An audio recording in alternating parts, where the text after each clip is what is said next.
तो गाइस इस वीडियो में अपन बात करेंगे एससीबी के बारे में, डिटेल बात करेंगे कि एससीबी में कितनी सीट्स है, कट ऑफ कितनी जा सकती है, और उसकी फीस कितनी रहती है और कैटेगरी की कितनी सीट्स होती है, उसके बारे में अपन डिटेल बात करेंगे। देखो SCB Shri Ramchandra Bhanjdeo medical college Cuttack के अंदर है, सभी जानते हैं। उड़ीसा में लगभग सभी लोग जानते हैं क्योंकि एससीबी उड़ीसा का हार्ट है, यानी सबसे फेमस कॉलेज है, सबसे पुराना कॉलेज है। 1944 में इसका एस्टेब्लिशमेंट हुआ था। इसमें सीट्स है 250 और फीस है इसकी 38,050, मतलब 38,050 फर्स्ट ईयर में रहती है। उसके बाद थोड़ा थोड़ा कम होता जाता है, वो आप कॉलेज में जाओगे तो पता चल जाएगा। देखो जो 250 सीट है ना, इसमें से क्या होता है 85% सीट्स है वो आपकी आती है स्टेट कोटा से और 15% सीट आती है ऑल इंडिया कोटा से। इसके बारे में अपन बाद में बात करते हैं, पहले कट ऑफ के बारे में बात कर लेते हैं। ये देखो इसकी फोटो है एससीबी का जो एंट्रेंस गेट है। देखो जनरल में कितने पे क्लोज हुआ था उसके बारे में बात कर रहे हैं।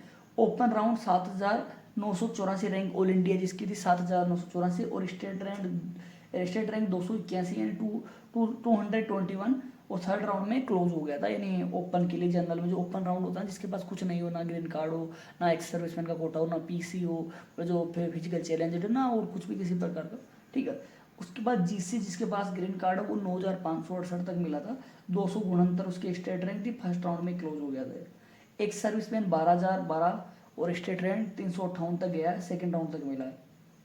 एसजीएस देखो अच्छा खासा वेरी करता है, 19,697 और 630 स्टेट रैंक और फर्स्ट राउंड में क्लोज हो गया था। और पीएच तो भाई 4,76,71,891, 4583 तक गया है। तो मतलब पीएच और एसजीएस का, पीएच का तो बहुत ही कम कट ऑफ जाता है, एसजीएस में अच्छा खासा अंतर आ जाता है। एसजीएस माने जो गवर्नमेंट कॉलेज के होते हैं उन बच्चों के लिए। उसके बाद देखो दूसरी कैटेगरी आ जाती है एससी, ये मैंने आपको जनरल का बता दिया। ईडब्ल्यूएस का ऑलमोस्ट उतना ही रहता है, 41,871 तक एससी में कॉलेज मिला था। 1,345 स्टेट रैंक थी और सेकंड राउंड में एससी भी क्लोज हो गया था एससी कैटेगरी के लिए। जीसी 45,909 तक मिला था, 1,485 स्टेट रैंक। और देखो जो एक्स सर्विसमैन 94,000 तक चला गया था, 2,742 रैंक थी। और एसजीएस का 49,182 तक मिला था, 1,578 रैंक थी। क्योंकि एसजीएस का कट ऑफ काफ़ी कम जाता है कंपेरेटिव, क्योंकि गवर्नमेंट स्कूलों को 15% रिजर्वेशन होता है। उसके बाद अपनी नेक्स्ट कैटेगरी आ जाती है एसटी शेड्यूल्ड ट्राइब। तो इसमें देखो ओपन राउंड में 1,44,710 तक मिला था। ये अपने को मतलब 1,44,710 तक मिला था, और 3,373 यहाँ की स्टेट रैंक थी, और सेकंड राउंड में क्लोज हो गया था। तो क्योंकि कई बच्चे मेरे को पूछ रहे थे कि भैया मेरे को एससी भी मिल जाएगा, नहीं मिल जाएगा। अगर आपकी इस रैंक के अंदर है, इससे 1,000 ऊपर है ना, तो भी मिल जाएगा। क्योंकि इस बार क्या पेपर बहुत टफ आया था तो रैंक में थोड़ा वेरिएशन आया। तो अगर इसके अंदर है तो आपको एससी भी मिल जाएगा। मैं डेली हर दूसरे दिन हर कॉलेज का डाटा डालूंगा कि उसका कितना कट ऑफ था, उसका कट ऑफ था। 10 दिन में 10 वीडियो आ जाएंगे। और अगर क्या आपको जनरल कट ऑफ देखना है कि कौन सी कॉलेज का, तो इससे पहले मैं एक वीडियो डाल रखा हूँ, वो देख लेना।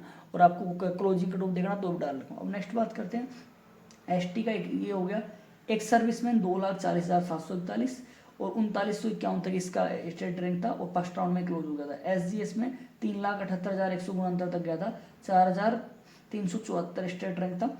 और पीएच 5,35,841 और 4,693 यानी फर्स्ट रैंक पे, सॉरी फर्स्ट राउंड खत्म हुआ। देखो कुछ मेरे को कई बच्चे बोल रहे थे कि भैया मैं ओबीसी से हूँ। ओबीसी देखो उड़ीसा में कोई ओबीसी कैटेगरी नहीं होती। ऑल इंडिया से अगर भाग लोगे तो आप ओबीसी में काउंट होगे। उड़ीसा में अंदर ओबीसी नहीं होती। देखो साफ साफ लिख रहा है, since there is no OBC category in the state of such is candidate will be consider in the general category and the minimum qualifying marks shall be 40%। तो मैं बोला था कि उड़ीसा में ओबीसी नहीं होती, ऑल इंडिया में ओबीसी होती है, उड़ीसा में ओबीसी नहीं होती। तो कोई भी मेरे को कई लोगों का कमेंट आ रहा था कि भैया मैं ओबीसी से, तो उड़ीसा में नहीं होती भाई ओबीसी, ऑल इंडिया से होती है। और देखो ये रिजर्वेशन दे रखा है, ईडब्ल्यूएस के लिए 10% सीट रिजर्व, शेड्यूल ट्राइब जो एसटी होते हैं उनके लिए 12% सीट्स रिजर्व, और शेड्यूल कास्ट के लिए 8% सीट रिजर्व। फिजिकल चैलेंज जो पीसी बोलते थे, पीएच भी बोलते थे, 5% ईच कैटेगरी, मतलब जो खुद की कैटेगरी की सीट्स है ना उनकी 5% रिजर्व है। एक सर्विसमैन के लिए 3%, ग्रीन कार्ड वालों के लिए 5%। और जो स्टेट गवर्नमेंट स्कूल है एसजीएस, जो मैं बोल रहा था ना एसजीएस, वो इसी होता है स्टेट गवर्नमेंट स्कूल, उनके लिए 15% सीट्स रिजर्व है। ठीक है, ये मैंने आपको बता दिया कि ये ठीक है। और देखो मैं बता रहा था ना कि आपको कि 200 मतलब 250 सीट्स है, उसमें से 85% स्टेट कोटा से आती है, जो आपका ओजेई कराता है, ओडिशा जॉइंट एंट्रेंस एग्जामिनेशन, ये मैंने लिख रखा है।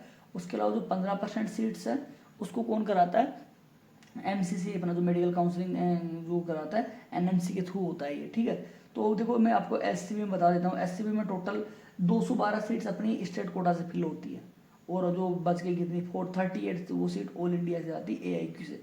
यानी अगर 100 सीट्स की कोई कॉलेज है तो ऐसा नहीं है कि ऑल इंडिया में उड़ीसा के बच्चे नहीं आ सकते, ऑल इंडिया में कहीं का बच्चा आ सकता है, बस उसको ऑल इंडिया कोटा के थ्रू आएगा, मतलब वो स्टेट काउंसलिंग से नहीं होगा, उसको ऑल इंडिया कोटा के थ्रू आना पड़ेगा। अगर आप उड़ीसा के भी और आप अच्छे मार्क्स लाए हो, कंपेरेटिव उड़ीसा में ऑल इंडिया की कट ऑफ ज़्यादा जाती है वो स्टेट कोटा से, तो मैं आपको सजेस्ट करना चाहूँगा कि आपको स्टेट कोटा से ही जाना चाहिए। यदि आपके इतने नंबर है कि आप SCB ऑल इंडिया कोटा से भी ले पा रहे हो तो आपको फिर ऑल इंडिया कोटा जाना चाहिए, क्योंकि आपकी एक सीट भाई बहन के लिए किसी के लिए बच जाएगी, क्योंकि अगर आप उससे जाओगे तो किसी का उसी का फायदा होगा। तो मैं बता देता हूँ, देखो इसमें कितने से कि ओडिशा जॉइंट एंट्रेंस एग्जाम 2024 वाला है, ये मैंने OJEE की साइट से लिया है, ये डाटा वहाँ से लिया हुआ है, ठीक है। ST ओपन में 18 सीट हैं, ST GSCS जो स्टेट गवर्नमेंट स्कूल उसकी 4 सीट्स है, SCB का बता रहा हूँ, जैसे हर कॉलेज का बताऊँगा अगले अगले में। STGC की 1 सीट है, GC मतलब ग्रीन कार्ड, PC वालों के एक पास है, एक सर्विसमैन के पास एक है, ये ST में इतनी सीट हो गई, मतलब ओपन वाले के पास 18, 4, 1, 1, 1। उसके बाद SC में ओपन में 11 सीट है, SGS में 3% है, GC में 3% है, 3 सीट है, GC में 1, PC में 1, EC में 1।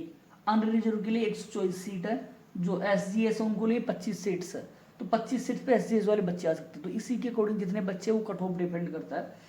GC में 8 है, PC में 8 है, ES में 5 है, और ये EWS का इन्होंने पता नहीं शायद डाटा नहीं दे रखा, मैं भी 0 ही सीट दे रखी है, ये तो इसका कुछ ये जो साइट है इस पर कुछ दे नहीं रखा, मैं भी कुछ दिक्कत होगा, तो जहाँ से मैंने लिया था EWS का यहाँ पे एक्चुअली डाटा नहीं दे रखा, इन्होंने 0 दे रखी है, लेकिन कुछ तो सीट होती होगी ना, ऐसी बात नहीं है, बट इन्होंने कुछ दे नहीं रखा, डाटा नहीं दे रखा मैं भी। तो ये मैंने आपको बता दिया, SC ST और अनरिजर्व का तीनों को बता दिया, EWS का यहाँ पे डाटा नहीं है, तो ये होता है सीटों का ये खेल। और SCB टॉप कॉलेज है, और अगले वीडियो में मैं MKCG के बारे में बताऊंगा, then VIMSAR, then SGM Shivpuri, Baleshwar, Baripada, Keonjhar, Koraput, उसके बाद जाजपुर, सुंदरगढ़, भवानीपटना, और सभी कॉलेज एक एक करके मैं सबकी आपको डिटेल दे दूंगा कि किसका कितना फीस है। वैसे सभी कॉलेज की एक कॉमन यूनिवर्सिटी है OUHS, उड़ीसा जो उड़ीसा हेल्थ यूनिवर्सिटी है वो एक कॉमन यूनिवर्सिटी है। तो प्रेफरेंस लिस्ट का मैंने वीडियो डाल दिया, अगर किसी को देखना तो चैनल पे अवेलेबल है, आप वहाँ जाइए और वीडियो देखिए। और ये एप्रोन जो मैंने 2 एप्रोन है जो मेरे कॉलेज में आएगा उसके लिए एक इंतजार कर रहा है, एक एप्रोन मेरा है और एक और है, तो जो भी मेरे कॉलेज में आएगा तो एक एप्रोन आपका इंतजार कर रहा है। तो आपको जो भी नीट के लिए मतलब क्वालिफाई हो गए, जिनके अच्छे मार्क्स आए उन सभी को कॉन्ग्रेचुलेसन, और जिनका बाई वजह किसी वजह से नहीं हुआ, पेपर टफ आया है, कुछ भी रीजन होगा, तो आप दोबारा से मेहनत करो, हताश होने की जरूरत नहीं है, दोबारा से तैयारी करो, कोचिंग शुरू कर दो अभी से ही, क्योंकि ज़्यादा टाइम खराब करने में वो नहीं है। और संडे को बात करेंगे कि क्या क्या करियर ऑप्शन है। अभी आपको अगले में MKCG का लाऊंगा। थैंक यू, जय हिंद, जय भारत, जय जगन्नाथ। माता तारने का आशीर्वाद आप पे और मेरे पे बना रहे। आशा करते भगवान जगन्नाथ आपको और मेरे को सही मार्गदर्शन दिखाए, तो जो भी जिनका भी सिलेक्शन नहीं हुआ हताश ना होए और दोबारा तैयारी करें। आई होप भगवान जगन्नाथ आपको मार्गदर्शन रास्ता दिखाएंगे और आपको आपकी जो मंजिल है वहाँ तक पहुँचाएंगे। Thank you.